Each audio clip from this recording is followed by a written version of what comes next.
Tosche Station. Today we are reviewing Star Wars Episode 1. Drew, take us away. All right, so I really want to start with, and it's just very brief, but I'm going to go with the feel of Star Wars. From the very beginning, obviously we have the opening scroll and then the ship flying through. This movie, Episode 1, really gave us a feel of what Star Wars was. It really kind of brought us back into the original trilogy universe, which I felt that Star Wars Episode 2 and 3 did not do nearly as well as this movie. I thought that was something very special about Star Wars Episode 1. Some down points were that Jar Jar was on Tatooine. Yeah. I felt like if he didn't even show up on Tatooine, then all the stupid stuff that happened on Tatooine would, be voided, and, in general, the movie is made better. So, but because he's a fish, it doesn't really make sense that he's going onto a desert planet. Fish on a desert. Yeah, it's kind of harsh. So Also, Anakin's age. We touched on this in our Anakin Vader video. Feel free to go check that out in the description below. But Anakin's age should have been just a little bit older, probably 14 or 15, to really be able to give him that, emotional definition, so that we actually know what kind of person he is. Yeah. That evolution kind of happens older than 9 years old. So I thought that was a little weird. Doug, what are you thinking? Okay, so I kind of went with, it's almost sort of relating to the Star Wars-ness of it, the Jedi. Obviously, there's still that sort of almost reverence and respect for the Jedi in Episode 1. And you can also see the relationship between Qui-Gon and Obi-Wan, that master-apprentice relationship. You see them interacting in that way, with Qui-Gon being the wise, elderly, experienced Jedi, and Obi-Wan being the new, fresh, ready to face the trials. Qui-Gon had a lot of very wise and excellent lines to go along with it too.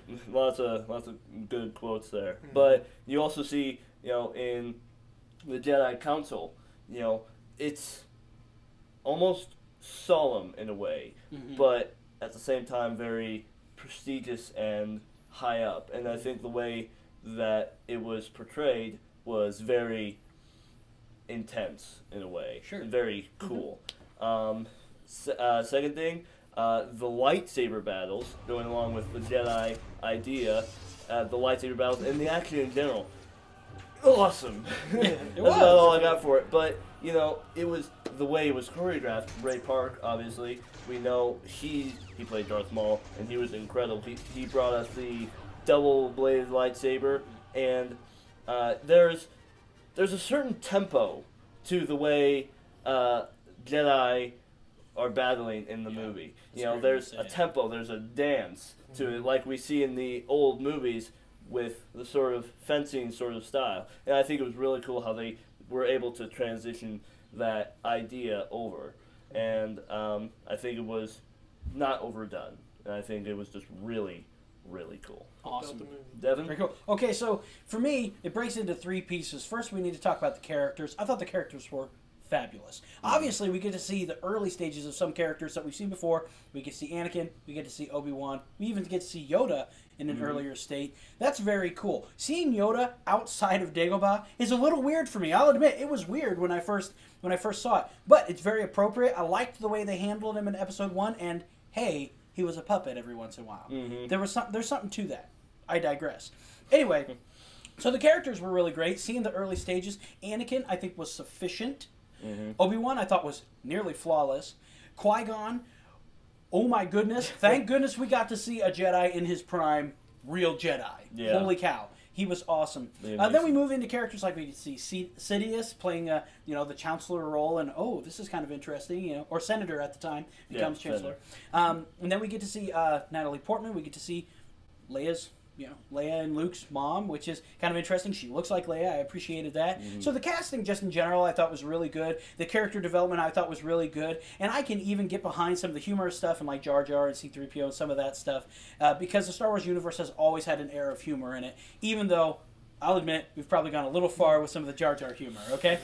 All right, so let's move on to the next piece, the story. The story itself was, I thought, rather unique and great for kind of exampling what Jedis do, kind of day in the life of the Jedi, right? So we end up with this idea of, okay, so Naboo can't pay their taxes, so the Trade Federation surrounds them, so the Jedi have been selected to go in and deal with this touchy situation. This is classic Jedi, okay? We get to see them do something normal, The which is the really Guardians of Peace and Guardians of Peace in the Galaxy. So we get to see them do kind of day in day out sort of stuff, which I think is fantastic because that's what they do. And we get to see this pre-established Jedi thing. As far as the story of Anakin's beginnings, I liked it. There's plenty of areas to get him kind of filled full of fear and all that stuff. I wasn't so hot on the midichlorian over-scientific elements of the Force. I think the mystique of the Force was lost a little bit. But in general, the story was, I think, fairly unique, really fun, and something I could dive into. Finally, let's talk about the production a little bit. This thing was a pioneer as far as CGI goes, and I think they didn't overuse the CGI. In this one in particular, they didn't overuse the CGI. It really brought the tangibility to it. That's very important. Touchable, feelable, that's big. And, of course, we're seeing in Episode 7, we're seeing a lot of back to touchable, feelable. Yeah. Anyway, I digress. The bottom line is, I think that the CGI was used really well. People like Watto were a masterpiece. People like Jabba, not a masterpiece. We did see a real problem there. However, when you look at the lightsabers, when you look at the ships, when you look at the design, when you look at the writing, and you look at production on a whole, not just from a graphic standpoint, I think the production was fantastic and really fit the Star Wars saga well as pioneering a little bit. So that's where I'm at on that. Real quick, guys, let's give a scale of 1 to 10. Where are you at, Drew? I know you have a number. Go ahead. I have a number. My number is 6.0. I do it straight up flat. I do it low because you can't take away Jar Jar on Tatooine. You can't take away Jar Jar as a general. You can't take away the fact that most of Anakin's success came from luck. And it's just hard to really redeem that. If those things weren't in there, it would probably be much higher. But I know a lot of you guys have a grudge against Jar Jar, and I'm with you on that. So 6.0 for me. All right.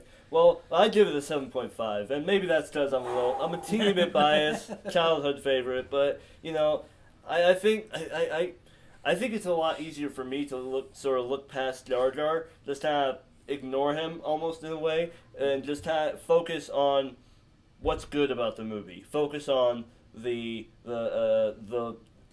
lightsaber battles, all the cool species, practical effects, and just all the stuff that we love to talk about so much at Tosche Station. Sure. So I think I just do my best to look past it and see it as a really good movie. All right, and I have to give actually 2 numbers. I can't give just one. At this point,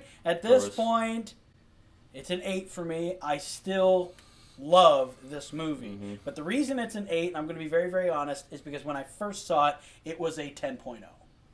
When I watched this movie the first time, I was like, the whole way through, I just loved it. Now I was a lot younger. I could accept a lot of the Jar Jar stuff really easily. I watch it now and I recognize that those things should have ruined it for me, but they didn't. And I had a great time. So initially, super fan of the movie. Now, I'm pulling back a little bit. I'm still an 8, though, because if it's on in a room and I walk in, I watch the whole thing. That's true. That's the truth. So, so like and subscribe. Tell us what you think. What do you think about Star Wars Episode 1? Give us a little review yourself, if you will. Don't forget to comment below and subscribe. That was important. Very important. Thank you so much for watching. May the Force be with you. May the Force be with you. May the Force be with you.